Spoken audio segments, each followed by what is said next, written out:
నమస్తే.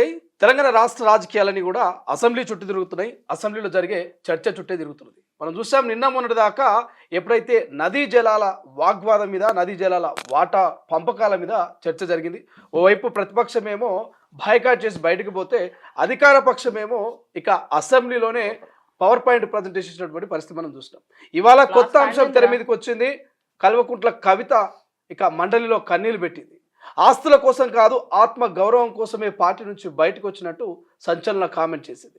రైట్, ఇదే అంశం మీద మాట్లాడే ప్రయత్నం చేద్దాం. మాజీ మంత్రి పుష్పలీల గారు, కాంగ్రెస్ పార్టీ సీనియర్ నేత మనతో పాటు. అక్క నమస్తే. నమస్తే నాన్న. సో మొట్టమొదటిసారి అనుకుంటా అసెంబ్లీలో ఒక ఆడబిడ్డ కన్నీళ్ళు పెట్టుకున్నది. అది కవిత కన్నీళ్ళు పెట్టుకుంటూ ఆస్తుల కోసం కాదు, ఆత్మ గౌరవం కోసము నేను ఆ పార్టీలోంచి బయటకు వచ్చినట్టు కామెంట్ చేసింది. సో మొదటగా కవిత కన్నీళ్ళ మీద మీ కామెంట్ ఏంటి? ఇంకా ఆడవాళ్ళు ఏడవడం అనే దానికి సానుభూతి వస్తుంది అనుకొని ఏడుచుంటే అది పోయింది, ఆ జమానా పోయింది. ఇప్పుడు మొగోళ్ళు ఏడుస్తున్నారు. Okay, reverse case. పాపం కవితమ్మ టార్చర్కి వాళ్ళ అన్న, వాళ్ళ నాన్న, వాళ్ళ బావ, వాళ్ళ పార్టీ అందరు ఏడుస్తున్నారు. అందుకని కన్నీళ్ళు పెట్టినంత మాత్రాన ఈమె కరెక్టు, ఏడవనోళ్ళంతా కరెక్ట్ కాదు అనడం కూడా కాదు. రాజకీయంగా ఏడవడాలు, తుడవడాలు, ఇంకా అవసరమైతే ఏమన్నా చేస్తారు. మనం ఎన్ని చూస్తున్నాం ఎలక్షన్స్లో. అప్పుడే ముక్కు దుడుస్తారు, పిల్లలకి ఏం కడగమన్నా కడుగుతారు. రాజకీయ ఏషాల లోపల ఇంకా లాస్ట్ వెపన్ అంటే ఏడవడమే. మీరు కూడా ఒక రాజకీయ నేతనే. నేనైతే ఎప్పుడు ఏడవలేనప్ప. ఏడవడం అంటే జాతి కోసం ఒక్కసారి కన్నీళ్ళు, అంటే కృష్ణమాదిగా చేసిన దాని మీద ఏడ్చాను. అది జాతి కోసం వచ్చిన బాధ అంతే. అది నిజంగా నా ఇన్నర్లో నుంచి వచ్చింది. ఇలా ఫ్యామిలీలో ఉండి ఆడబిడ్డలు వచ్చి, ఫ్యామిలీలో ఆడవాళ్ళు రాజకీయంలో ఉన్నవాళ్ళు వాళ్ళు ఈ రకంగా ఏడవడం వల్ల రాజకీయంగా లాభం పొందుతారేమో అని అనుకుని ఏడవడం అనేది అయితే నాకైతే కరెక్ట్ అనిపించింది. ఆస్తుల కోసం కాదు, ఆత్మ గౌరవం కోసమే ఇవాళ నేను బయటకు వచ్చిన అని చెప్తున్నాను. నిజంగా ఆత్మగౌరవం కోసం కవిత పార్టీ నుంచి బయటకు వచ్చింది అనుకోవచ్చా? అంటే అందరు ఆడబిడ్డల గౌరవం అమ్మ నీదా? కవిత నేను సూటిగా అడుగుతున్నాను, ఏమ్మా ఆత్మగౌరవం నీ ఒక్కదానిదా, లేకపోతే మొత్తం తెలంగాణ ఉన్న ఆడవాళ్ళకి అందరికి సంబంధించిందే? మరి ఇన్నాళ్ళు లేని ఇప్పుడు ఎందుకమ్మా? ఇవన్నీ వద్దులే. జనాలు నమ్మే పరిస్థితిలో నిన్ను లేరు తల్లి. ఎందుకు ఏడుస్తున్నావు అనవసరంగా? నిన్ను నువ్వు ఎన్ని రకాల ప్రూవ్ చేసుకున్నా నీ మీద పడ్డ ఏవైతే ఉన్నాయో నువ్వు చేసినవి, లేకపోతే పార్టీ పరంగా ఇప్పుడు చాలామంది అంటే ఆడబిడ్డ ఎంత పెట్టినా పెట్టకపోయినా అమ్మగారు చల్లగా ఉండాలనుకుంటారు. నువ్వేమో మరి బయటకు వచ్చేసావు. ఆ పార్టీని, మీ నాన్నని నువ్వు ఏడవడం కోసం కాదు, వాళ్ళని ఏడిపించడం కోసం వచ్చావు అనుకుంటున్నారు అందరూ. అందుకని అది ఇంటర్నల్ సమస్య, మీరు తేల్చుకోవాల్సింది. అది మీ ఫ్యామిలీ మ్యాటర్స్ ఇంట్లో తెలుసుకోవాల్సింది. దీన్ని తీసుకొచ్చి రాజకీయాన్ని ముడిపెడతా అంటే ఎట్లమ్మా? ఈ ముడిపెట్టి ఇక్కడేదో రాజకీయంగా లబ్ధి పడింది, ఇక్కడేదో నువ్వు ముఖ్యమంత్రి అవుతానంటే, అయ్యో లాజిక్ ఏంటంటే మొన్న ఈవిడ ముఖ్యమంత్రి అవుతానేది. సరే ఆడవాళ్ళు ఆడుకోవడంలో తప్పేం లేదు, రాజకీయాల అవకాశాలు సమానంగా రావాలనుకుంటున్నాం, బాగానే ఉంది. మరి ఈ మధ్య కాలంలో వెళ్ళి ఆవిడ గుడికి వెళ్ళేసి వాళ్ళ అన్న పేరు మీద అర్చన చేసి మా అన్న ముఖ్యమంత్రి కావాలంటే, అంటే స్టాండర్డ్గా ఏమీ లేవా తల్లి? నువ్వు ఒక మాట మీద ఉండవా? అంటే రాజకీయ నాయకులు అంటే మాటల మీద ఉండరు, సమయానుకూలంగా ఎలా అంటే అలా స్పందిస్తారు. అంటే అధికారం ఉన్నప్పుడు ఒక రకంగా, అధికారం లేనప్పుడు ఇంకో పరంగా. ఇప్పుడు ఆడబిడ్డలందరి తరఫున పోరాడుతున్నావు అంటే ఏ ఆడబిడ్డల కోసం అమ్మా నువ్వు ఉద్యమాలు చేసినావు? అసలు నీకు ఎంపీ టికెట్ తీసుకోవడమే ఇంకొక ఆడబిడ్డల ఉసురు పోసుకొని తీసుకున్నావు. అమరవీరులు చనిపోయిన వాళ్ళ ఫ్యామిలీ నుంచి ఆడబిడ్డలు లేకుండానా? తెలంగాణ ఉద్యమంలో పనిచేసిన వాళ్ళందరిలో ఆడబిడ్డలే లేరా? అందులో చదువుకున్న వాళ్ళు లేరా? విఘ్నులు లేరా? ఆత్మ బలిదానాలు చేసుకొని ఉద్యోగాలకు పోగొట్టుకొని ఉద్యోగాల్లో కూడా చాలా ఇబ్బందులు పడి ఆ ఉద్యమాన్ని కొనసాగించిన వాళ్ళలో ఎవరు లేరా? నువ్వెందుకు తీసుకున్నావు ఎంపీగా? అప్పుడు కనపడలేదా నీకు? ఇప్పుడు మాత్రం కనపడుతుంది. కాబట్టి నువ్వు ఎంత తలకాయ కింది పెట్టినా, కాళ్ళు పైకి పెట్టినా, నీకున్న ఫ్యామిలీ బ్యాక్గ్రౌండ్లో నువ్వు ఎంత చేసినా కూడా నిన్ను ఇప్పుడు ఎవరు నమ్మే పరిస్థితిలో లేరు. అసెంబ్లీ నుంచి ఒక వ్యక్తిగా వెళ్తా, ఆ తర్వాత మళ్ళీ తిరిగి ఒక శక్తిగా ఇదే అసెంబ్లీలో అడుగు పెడతా అంటూ కవిత కామెంట్ చేసింది. సరే, ఇప్పుడు వాళ్ళ నాన్నని మించిన శక్తి అయితే లేదమ్మా కదా. వాళ్ళ నాన్న ఇప్పుడు ఈమె ఏదో ఆయన పుట్టిన బిడ్డ అంతే, ఈమె గొప్పతనం ఏం లేదు. లేకపోతే ఈమె ఏమైనా త్యాగాలు వచ్చిందా, లేకపోతే వీళ్ళ ఫ్యామిలీలో ఇంకేమైనా త్యాగధనులు ఉన్నారా, లేకపోతే ఎవరైనా చనిపోయిన వాళ్ళు ఉన్నారా, లేదా ఏమేమన్నా దేశంలో ఉన్న అన్నిట్లో ఆ రోజుల్లో గల జాతీయం అంటే మనకు కాంగ్రెస్ పార్టీలో ఉన్నట్టుగా పార్టీ లెవెల్లో పనిచేసిన త్యాగధనులకు సంబంధించిన పార్టీ ఇది. అందులో పనిచేసినప్పుడు నువ్వేమైనా గొప్పగా ఏమైనా చేసుంటే నీ గురించి ఎవరన్నా మాట్లాడేవాళ్ళు. మరి నీ పక్కన ఎందుకమ్మా ఒక్కరు కూడా లేరు? ఇంత ధైర్యంగా మాట్లాడే శక్తి ఉన్నది, ఇంత నాలెడ్జ్ నాకే ఉంది, ఇంత తెలివి నీకే ఉంది అని నువ్వు అనుకోవడం నీ భ్రమ. నీకంటే తెలివిగల వాళ్ళు చాలామంది ఉన్నారు. అందరికి నీలాగా ఆశలు ఎక్కువ లేవు. కాబట్టి ఆ ఆశలకు, నువ్వు చెప్పే మాటలకు, నువ్వు ప్రవర్తించిన తీరుకు అసలు సంబంధమే లేదు. కాబట్టి నువ్వు శక్తివా ఇంకేమిటా? నువ్వు బయటకు వస్తే నీతో భయపడతారా? ఇప్పుడు మీ నాన్న వచ్చాడు మొన్న, అసెంబ్లీకి అటెండ్ చేస్తానన్నాడు, వచ్చాడు, సంతకం పెట్టాడు, వెళ్ళిపోయాడు. పూలి వచ్చిందా? మళ్ళీ పోయి ఆ పులియా మరి పిల్లి అని మాకు అర్థం కాలేదు, వెళ్ళిపోయాడా కాదా? మరి మీరు మీ అన్న కేటీఆర్ బాబా ఇంకా మొత్తం అసెంబ్లీలో కడిగి పడేస్తానన్నాడు. నా రేవంత్ రెడ్డి దెబ్బకు చూస్తామన్నాడా లేదా? ఇక ఆయన ట్రిపుల్ షూటర్, డబల్ షూటర్, ఇంకా ఆ షూటర్ పనే ఇప్పుడు ఆయన కొట్టుకొని చావాల్సిన పరిస్థితి. ఎందుకంటే ఇరిగేషన్ ప్రాజెక్టులో మామ అల్లులే కదా చేసింది. ఆయన భగీరథుడు, ఈయన దానికి సంబంధించిన మొత్తం చేయడానికి చేసిన ఆయన ఈయన. మరి తప్పు చేసిన వాళ్ళే వీళ్ళ గురించి మాట్లాడకుండా అసలు మీ ప్రాబ్లం ఏంది అనేది మీరు ఇంట్లో చూసుకోవాల్సింది. నువ్వు ఈరోజు రాజీనామా చేశావు, స్పీకర్ వారి యొక్క నిర్ణయానికి నీదేం పోయింది? రాజీనామా చేస్తావు, మళ్ళీ ఎలక్షన్ వస్తుంది, మళ్ళీ ప్రజల మీద భారం పడతారు. కానీ జాగృతి జనం బాటతో వెళ్తున్న కవిత జాగృతిని బలోపేతం చేస్తా, మరొక ఉద్యమానికి తెరలేపుతా, సామాజిక తెలంగాణ సాధిస్తానే కాన్సెప్ట్ లో ఆమె చెప్తా ఉంది. నిజంగా జాగృతితో సామాజిక తెలంగాణ సాధ్యమైతుంటారా? అస్సలు అవ్వదు. నన్ను అడిగితే ఇప్పటికైనా ఇప్పుడు ఆవిడ ఎన్నో బాణాలు వేస్తుంది. మళ్ళీ వాళ్ళ పార్టీలోని ఆమె స్థానం కోసం ప్రయత్నం చేస్తుంది. వాళ్ళు అయ్యే తర్వాత సీటు నాకే ఇవ్వాలి అనేది ఒక ప్రయత్నం తప్ప, ఈమె జనాల సమస్య మీద చేస్తుందనో, జనాల జాగృతి వల్ల స్ట్రాంగ్గా అయిపోయి ప్రజలకు వెళ్ళిపోయి ఏదో సాధిస్తుందంటే, ఎంతోమంది ఎన్నో రకాలుగా చేసిన వాళ్ళు ఉన్నారు. ఈమె కంటే ముందు వచ్చిన వాళ్ళు ఉన్నారు, ఈ తర్వాత వాషౌట్ అయిపోయిన వాళ్ళు ఉన్నారు. ఎంతమంది వెళ్ళలేదండి? ఉద్యమాల బయలు పెట్టుకున్నారు, వచ్చారు, తర్వాత పాదయాత్రలు చేశారు. ఎంతో మహాలు కూడా చేసిన వాళ్ళంతా కూడా జీరో అయిపోయారు కదమ్మా. రాజకీయాలు అంతా ఆషామాషి ఇప్పుడు లేవు తల్లి. కాబట్టి నువ్వు అంత అమాయకంగా జనాలు, తెలంగాణ ఆడవాళ్ళు, తెలంగాణ బిడ్డలు ఇంకా అమాయకులు అనుకుంటే మోసపోయే పరిస్థితి లేదు. వాళ్ళు ఆల్రెడీ మేము ఎప్పుడో జాగృతి అయిపోయామ్మా. జాగృతి అనేది నీకే కావాలి, మాకేం అవసరం లేదు. కానీ బీఆర్ఎస్ పార్టీ పేరును టీఆర్ఎస్ను బీఆర్ఎస్ ఎప్పుడైతే మార్చారో అప్పుడు నేను వ్యతిరేకించడానికే నా మీద ఈ కుట్ర జరిగినట్టు కవిత అంటారు. ఏం సాక్షి? నిజంగా కుట్ర చేసే అవకాశం ఉందా పేరు మార్చినందుకే, ఆమె వ్యతిరేకించినందుకే? అబ్బా ఇప్పుడు ఆమె కొట్లాడేది ఈ సాక్ష్యాలు. ఇప్పుడు పిల్లి ఏదో అంటారు చూడండి, ఎలకకు మధ్యలో సాక్ష్యాలు చెప్పుకున్నట్టు. మాకెందుకయ్యా? ఈమె అప్పుడు చేసింది మరి ఏమైనా సాక్ష్యం పెట్టిందా? ఆయన వాళ్ళ పంచాయతీలు మాకెందుకండి? జనాల పంచాయతీల గురించి మాట్లాడమంటే జనాల ప్రాబ్లము, ఒక ఎంప్లాయ్మెంట్ గురించి ఉద్యమం చేసిందా? దేనికోసం చేసింది? బతుకమ్మ అంటే కోట్లాది రూపాయలు దాచుకున్నావు, ఆంధ్ర నుంచి ఆ ఫండింగ్ అంతా డైవర్ట్ చేసుకున్నావు, తీసుకున్నావు, ప్లాస్టిక్ పూలు పెట్టినావు, బతుకమ్మ ఆడినావు. జాగృతితో నువ్వు ఏం చేసినావమ్మా నాకు చెప్పు. నువ్వు ఏ అమరవీరుల బిడ్డలను వెళ్ళేసి ఏ ఆడబిడ్డ దగ్గరికి వెళ్ళి నువ్వు పరామర్శించావు? ఎన్ని అత్యాచారాలు జరుగుతున్నాయి, ఎన్ని రేపులు జరుగుతున్నాయి? ఈ 10 ఏళ్ల కాలంలో మీ నాన్న ఉన్నప్పుడు ఎందుకో వెళ్ళలేదు నువ్వు? ఏ ఆడబిడ్డ అన్యాయం అయితే నీకు కనపడలేదా? ఆస్ట్రేలియా సమస్య నీకు కనపడలేదా? ఈరోజు జలాల విషయంలో కానివ్వండి, నదీ సంబంధించిన విషయంలో కానివ్వండి, వాటి విషయాల్లో మరి మాట్లాడాల్సిన అవసరం నీకు లేదా? అప్పుడున్న నాలెడ్జ్ అంతా కూడా మరి ఇప్పుడేదో నాలెడ్జ్, అప్పుడు గమ్మునున్నాను, ఇప్పుడు కళ్ళు తెరిశాను అంటే, నువ్వు తెరిచినప్పుడే లోకమంతా కళ్ళు తెరుస్తుంది అనుకుంటానా? అంత ఆశ. కానీ తెలంగాణ యువత కోసము, ఎవరైతే అమరులైనటువంటి కుటుంబాలకు న్యాయం కోసము జాగృతిని ఒక పార్టీగా తీసుకొచ్చి భవిష్యత్ ఎన్నికల్లో పోటీ చేస్తాం, యువతకు అవకాశం ఇస్తామంటూ కవిత చెప్తా ఉంది. సాధ్యమవుతుందా ఇవన్నీ చెప్పినట్టుగా ఇవన్నీ ఆచరణలోకి వస్తాయి? ఈ ప్రజాస్వామ్య యొక్క దౌర్భాగ్యం ఏంటంటే ఇక్కడ కట్టడి లేదమ్మా.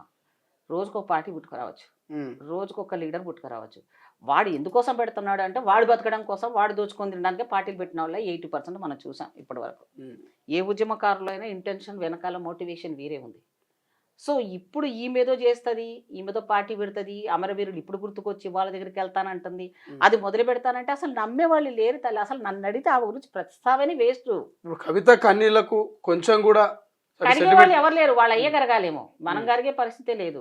వాళ్ళ అయ్య కరగాల, వాళ్ళ అన్నదమ్ములు కలుపుకోవాలా, వాళ్ళ ఇంట్లో కలుపుకోమని మనకేమొచ్చింది? ఆమె కరిగిపోయి ఆమె కన్నీళ్లు దారాలు వారుతుంటే పట్టుకొని ఆమెను ఓదార్చేవాడు ఎవడు లేడు. ఆమె వెనకాల ఉన్నాడు, ఎవడన్నా ఉన్నాడా చూడండి?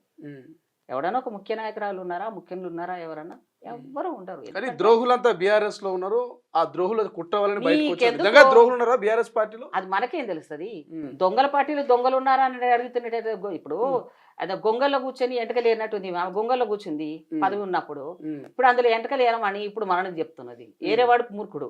ఓకే. మాట్లాడే వాళ్ళం అంతకన్నా మూర్ఖులం. సరే పోనీ ఈ అసెంబ్లీ సమావేశాల గురించి ఏం చెప్తారు? ఎందుకంటే మీరేమో కేసీఆర్‌ను రా రా రా అని పిలిచిర్రు. ఆయన ఒక్కరోజు వచ్చి సంతకం పెట్టి వెళ్ళిపోయాడు.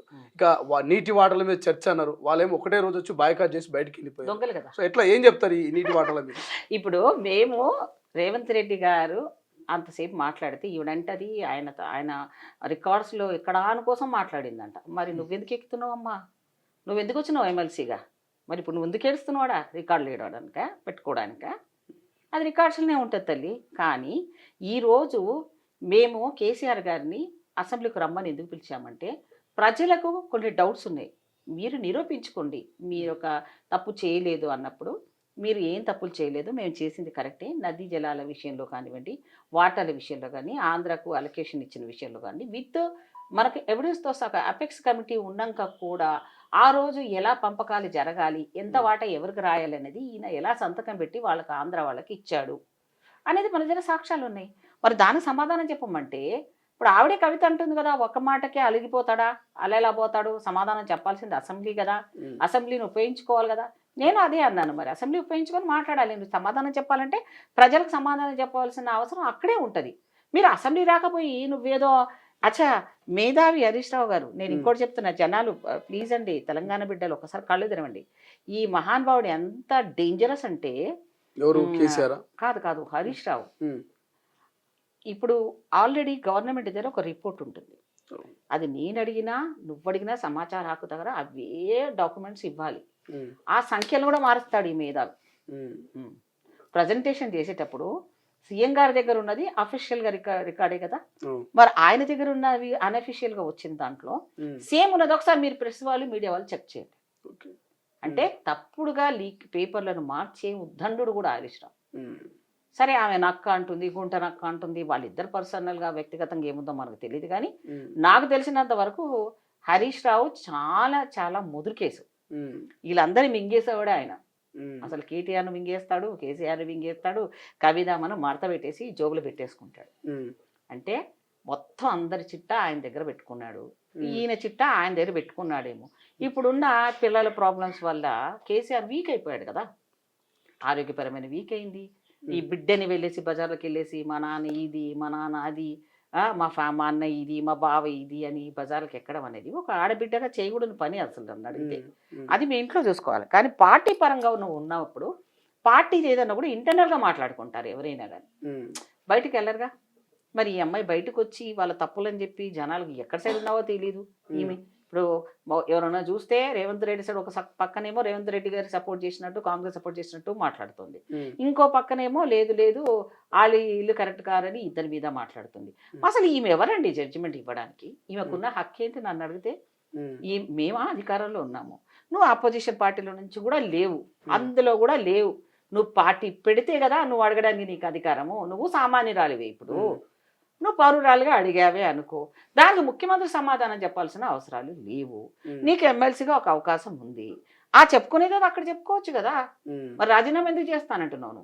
మీ అయ్య రాలేడు, మీ బావ సరైన వాడు కాదు, మీ అన్న కరెక్ట్ లేడు, మరి నీకు ఇచ్చిన అవకాశం ఉందిగా ఎమ్మెల్సీగా, ఆ అవకాశాన్ని నువ్వు సరిగ్గా ఉపయోగించుకొని చెప్పొచ్చు కదా, హౌస్లోనే చెప్పొచ్చు కదా. వాళ్ళేమో మాట్లాడతలేరు, పారిపోతున్నంటున్నావు, నువ్వు మొత్తానికే పారిపోతానంటున్నావు కదా. అంటే వీళ్ళందరికి సపోర్ట్ చేసిన దాన్ని నువ్వు కదా చూస్తూ ఊరుకున్నావు. ఇప్పుడు నేరం చేయడం తప్పు కాదు, నేరాన్ని ప్రోత్సహించిన వాళ్ళు కూడా తప్పు చేసిన వాళ్ళకి ఎందుకే వస్తారు. సో కవితది కూడా చాలా పార్ట్ ఉంది అందులో. ఈ తెలంగాణ వాళ్ళని ముంచడంలో కానీ, తెలంగాణ బిడ్డల ఉసురు తీసుకోవడంలో కానీ, తెలంగాణ నీరు నిధులు నియామకాలు అని చెప్పేసి మోసం చేసిన వాళ్ళలో వాళ్ళందరితో పాటు ఈమెకి ఉంది. సో వీళ్ళందరూ కుటుంబం అంతా పంచుకున్న దాన్ని ఈ రోజు వచ్చేసి ఏడ్చేసినాను నేను, నా కన్నీళ్ళు, నేను శక్తిగా వస్తా, నువ్వు వేషం జెన్యూన్ గానే ఏడుస్తున్నట్టు అనిపిస్తుందా కవిత? లేకపోతే దానికి ఏమైనా మిషన్ కనబెడదాం తమ్ముడు. ఇప్పుడు ఆమె జెన్యూన్ గెడుస్తుందా, ఆమె ఆర్టిఫిషియల్ గెడుస్తుందా, అబద్ధం చెప్తుందా? ఆ డిటెక్టర్ ఉంటుంది, లైవ్ డిటెక్టర్, తీసుకొచ్చి పెడితే అబద్ధం అబద్ధము నిజం నిజం అన్నట్టుగా. అలాగే ఇది దొంగ ఏడుపా అసలు? దీనికి కూడా నాకైతే ఏమీ అనిపించటం లేదు అస్సలు. నన్ను అడిగితే డైవర్షన్ పాలిటిక్స్ ఇవన్నీ. ఇప్పుడు జనాలకి ఏంటంటే ఆమె మద్దతు కూడగట్టుకోవడానికి, పొద్దున్న రాజకీయంగా ఆమె మనుగడ సాగించడం కోసం ఉన్న డబ్బులు ఉన్నాయి కదా, తిహార్ జైలుకి పోయేసి వచ్చిందంటే మరి మామూలు డబ్బులు లేవు కదా ఆమె దగ్గర. నువ్వు ఒక మీటింగ్ పెట్టాలంటే నువ్వు పెట్టగలవా, నేను పెట్టగలను? ఎంతో సీనియర్లు ఉన్నారు పార్టీలలో, మరి వాళ్ళందరూ పెట్టగలుగుతున్నారా? మరి ఇది రోజు ఈమె పెడుతుందంటే డబ్బులు ఎక్కడ తల్లి నీ దగ్గర? ఎంతమంది జనాలు ఎలా వస్తున్నారు? మరి అది మెయింటైన్ చేసి రేపొద్దున ముఖ్యమంత్రి కావాలంట మరి ఆమె. మరి ఇక రోజు నీకు తిరగాలని ఉంది, తెలుసుకోవాలని ఉంది దేశం గురించి. ఇప్పుడు కళ్ళు తెరిచినావు నువ్వు, తెలంగాణ ఆడబిడ్డ ఇప్పుడు కళ్ళు తెరిచినావు. సో తెలంగాణ గురించి ఇప్పుడు తెలుసుకోవాలని తిరుగుతాలి. తెలుసుకుంటే మంచిదే కదా, జ్ఞానం పెరుగుతుంది కదా. మీ అయ్యేమో 80 బుక్కులు చదివాను అన్నాడు, కనీసం నువ్వు లోకంలో తిరిగి అన్ని పుస్తకాల బదులు నువ్వు జనాలను చదువు, మంచిదే కదా రాజకీయ పాఠ్యం నేర్చుకోవాలంటే. సరే, ఫైనల్ గా కల్వకుంట్ల ఫ్యామిలీ గురించి, కవిత కన్నీళ్ళ గురించి ఏం చెప్పదలుచుకున్నారు పుష్పలత గారు? అదంతా నాకైతే నేను దాని గురించి అసలు మాట్లాడమే వేస్ట్ అంట. ఆ అమ్మాయి ఏడ్చినా ప్రాబ్లం లేదు, ఆ అమ్మాయి తిరిగినా మాకేం ఎఫెక్ట్ కాదు. ఆ అమ్మాయి వల్ల ఈ దేశానికి ఈ రాష్ట్రానికి ఒరిగేది లేదు, 10 రూపాయల లాభం అంతకన్నా లేదు. సో అందువల్ల టైం వేస్ట్. ఒక సబ్జెక్టుని మనం మూలకేసుకొని ప్రజా సమస్యల మీద మాట్లాడాల్సిన మనము, చర్చించవలసిన మనము.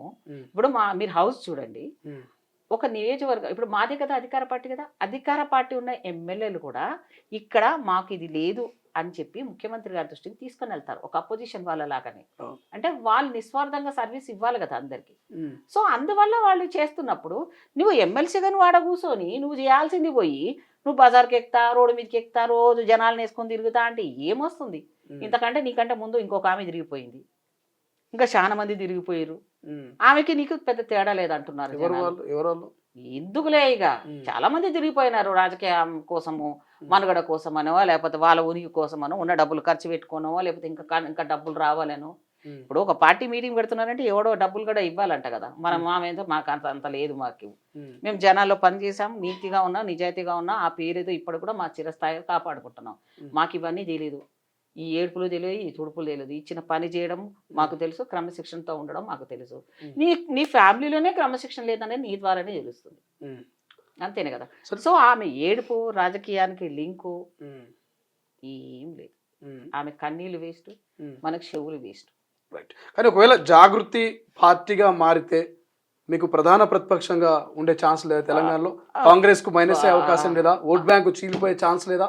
బాబు నువ్వు ఎందుకయ్యా చచ్చిపోయిన పాముల గురించి మాట్లాడతావు?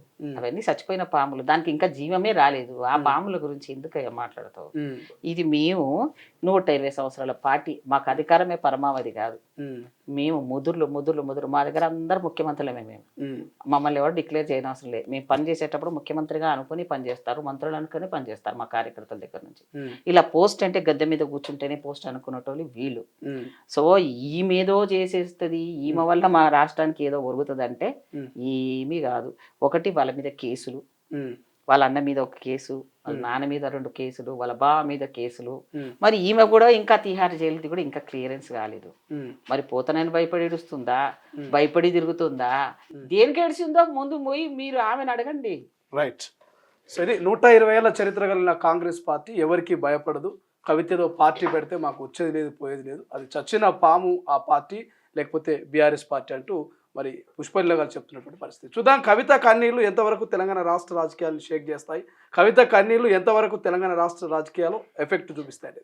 కెమెరా పర్సన్ అజయ్తో శ్రీశైలం, తొలి వెలుగు, హైదరాబాద్. అసలైన తొలి వెలుగు. ఫాలో వాట్సాప్ @తొలి వెలుగు official.